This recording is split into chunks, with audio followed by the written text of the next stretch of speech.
Oh god, I think I just lost 10 pounds. Now, wait a minute, what the fuck is this? Toilet paper? Charmin? This is the kind of crap you put in a litter box. Do I look like the kind of person who uses toilet paper? No. No. Here we go. Who's hiding behind it? Marvel Strike Force infographics. So soft, so clean. They are the only thing I will use. I'm not some troll who uses toilet paper. Nope. It's Marvel Strike Force infographics for me. Oh, this looks like a new one. I bet you'd like to know about it. Might be a little bit used, though. But I can show it to you. Just give me a minute and I'll be right with you. Hello and welcome. I am Dogbert here to present my latest infographic. That's right. It's another Dogbert's Team Toilet Paper infographic. Yay. I know you all love it. Now, let's get down to this crappy content, shall we? We are going to be covering Deathseed today. And let's see what we get in our first wipe. Why, it's Archangel. Probably the crappiest of the horsemen so far. And he is going to be a striker on this team. You're going to have a lot of strikers on this team for ISO, so get used to it. As for his T4, his basic is absolute crap. So what makes his basic so crappy? Well, the fact that it's only in raids, it's only applying a 2 bleed to the primary target, additional 2 bleed that is. This is one crappy T4. Do not invest in it. There's no reason. He does plenty of damage. You don't need a couple extra bleeds. And if you're thinking about the ISO attack, well, it doesn't add much there either, so don't even bother. It's crap. That moves us on into the special, which I have in the recommended category. This is right below the required. The character will work without it, but this is a very high value T4. This will clear 3 negative effects from all Deathseed allies, if they actually even have any. And it will also give 80% more damage to the primary and secondary targets. This is like a little AoE group attack. So that damage is quite nice to get the extra 80% because it's multiple targets, and you'll be hitting multiple targets with this attack. So it is a highly recommended P4. As for his ultimate, that one is required. This will transfer all positive effects and gives you 100% piercing damage. This is incredibly important, especially if you want to take the taunt off of somebody very early on, since he will go second. So what happens is you use Magneto. You group them all up. Then you have those Drax and Red Guardians. Well, you use the ultimate on the Archangel, and boom, taunt gone. So you don't need it. That's what makes this so valuable. You want to get rid of that taunt and clear off those effects and just do a shit ton of damage. Why not? He hits very, very hard with that hit. And finally, last but not least, is the passive. Absolutely required for the team. It's giving 30% armor for himself and the entire team, and 15% crit chance for them. This is just way more damage and more survivability with more armor. That's why it is required. It could almost go down to recommend it, but you want this team to survive at low stars, you're going to need this to be required. Moving on, we wipe in with Nemesis. Possibly a character even better than the Horseman, to be honest with you. That's how good this character is.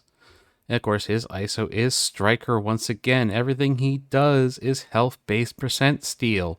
So having him teamed up with a skirmisher who he can go and get the extra hit in is huge, because it will be another health-based steal of based off the character's health pool that you're attacking, which can be quite big, especially in raids and dark dimensions. Hint, hint. His basic is a nice to have. It does give him a little bit more damage, but most of his damage is going to come from the health steal. It is nice to have, though, so that is why it's there. His special, absolutely, positively required. It's an extra 5% health steal, which is huge against these characters with big health pools, and it also gives speed up for 2 turns. That's just a nice bonus, really. It's all about that health steal, actually required to make him work and just do a shit ton of damage. His ultimate is absolutely recommended. Again, this is the character will work without it, but it's highly valuable. 100% damage to all enemies on the board. In raids, there's going to be a lot of enemies. That's a lot of damage. And it gives a trauma, it increases it from 1 turn to 2 turn. More turns of trauma is always good, especially on this team when they're putting out a shit ton of debuffs. You definitely want them to last as long as possible, and this happens with this trauma. And finally, his passive, absolutely required. It's just a straight damage boost of 15% to him and the entire team. Make them do more damage. Absolutely great T4. Absolutely want it. Oh, look at this. We have our turd of the team. That's right, the turd of the team, the character you don't really want to build but have to. This is the Scarlet Witch, the Phantom X of the team. And today, it's Psylocke, although there was a close runner-up for this one, to be honest with you. But we're giving the turd of the team today to Psylocke. That's right. So, she is once again another striker. Big shock, huh? And as we look at her abilities, we have the basic is a nice to have. It does increase the defense down to 2 turns, and it is 50% piercing. And on her ISO attack with the striker, which you'll be getting when she actually goes, you get a bit more damage as well out of it. It is quite nice to have, but definitely not a recommended. You can afford to go without it. And the special is also another nice to have, even though I haven't actually done it myself. It does make her chain to 5 targets up from 3 targets. It does apply a bleed for 2 turns, and it does give her extra 40% extra damage when she's hitting 5 targets. That is 40% piercing damage as well, so it does make her do more damage. But quite honestly, she doesn't take many turns, and I don't think you'll really need it. Her ultimate is, however, required if you're going to be using her, which you should be because she's actually needed for this team. She's actually one of the better turds that we've had on a team. Her ultimate 110% piercing is great. Reducing the primary speed bar by 25% of the primary target is the whole value in here and why it's highly recommended to have this one. It's very high value because of that. You can knock somebody back who's about to take a turn. If it's Psylocke, never mind that this ultimate ability does get rid of negative effects off of your team if they happen to have some. And that brings us to the passive. This is the whole reason why you have to bring her. It gives evade, counter, and deflect to all Deathseed allies on spawn. This gives them survivability and why she has to be kept on the team. Moving on, wiping in at number 4 is the runner-up for the turd of the team. That's right, Magneto is actually the runner-up. This team is really just the 3 new characters plus 2 old characters who are crap. Yep, but Magneto we're going to be running as striker, because like I said before, some people are going, oh, you need to run him as skirmisher to get rid of taunts. No, you don't.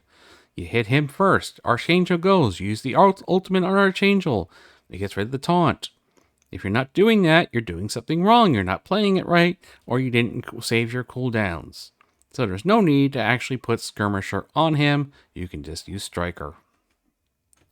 His basic is absolutely required to make him work the correct way in raids.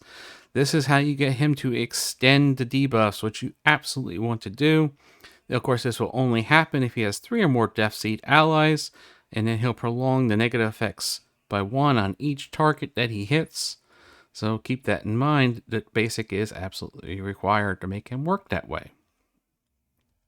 Oops, wrong button. His special is also required. This gives the ability block for 2 turns in raids, but the big thing is it removes all positive effects. Great way to strip off a taunt if they get one later on in the fight on the second turn, for instance. So keep that in mind. You'll also be using this sometimes. I've been using this one as the first turn move in the boss node now on Cersei, just because of the speed in there. His ultimate, this one is absolutely just a luxury thing. It's just 30% extra damage when he does his ultimate, which you usually only do once per fight, maybe twice. This is highly luxury. Not quite crap, but pretty close to it, actually. And his passive is a nice to have because this is pretty much just an insurance policy that you'll be able to have his ultimate ready on the next node. But if you managed your cooldowns correctly, and you probably wouldn't get to this anyway. for a second time because it has such a long cooldown, but it should be ready for the next node by the time you get to it. But it is a nice to have just to know that you have that insurance policy that you're definitely going to have it, but it is not like I have to get it right now type thing. And our final wipe, we get Dark Beast.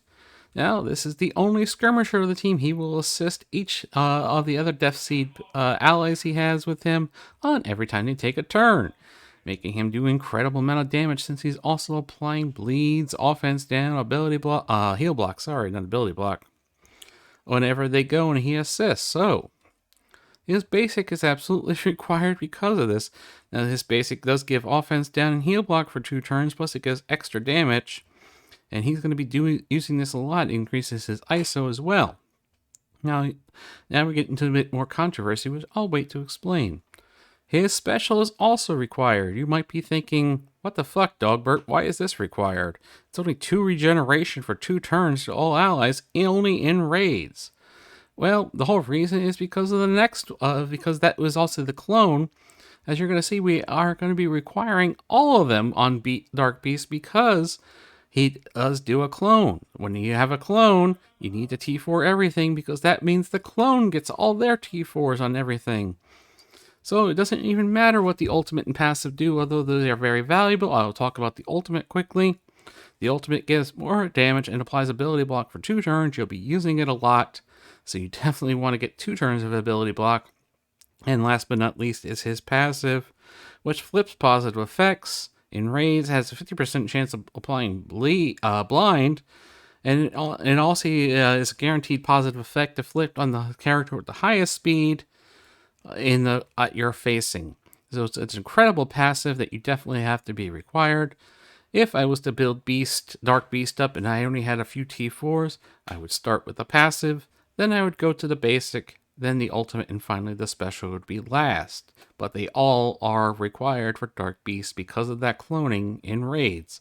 And he is a phenomenal character on his team in raids. He does a lot of damage that you just don't realize, especially with that Skirmisher ISO, which gives you extra damage on assists. So that is my team infographic, toilet paper infographic for Deathseed. Let me know down in the comments if I missed anything. Or I'm sure you disagree, because this is the internet, and that's what we do on it. We disagree, just because we want to. Who knows? I'm just a dog wearing a plunger on his head. Until next time, everybody.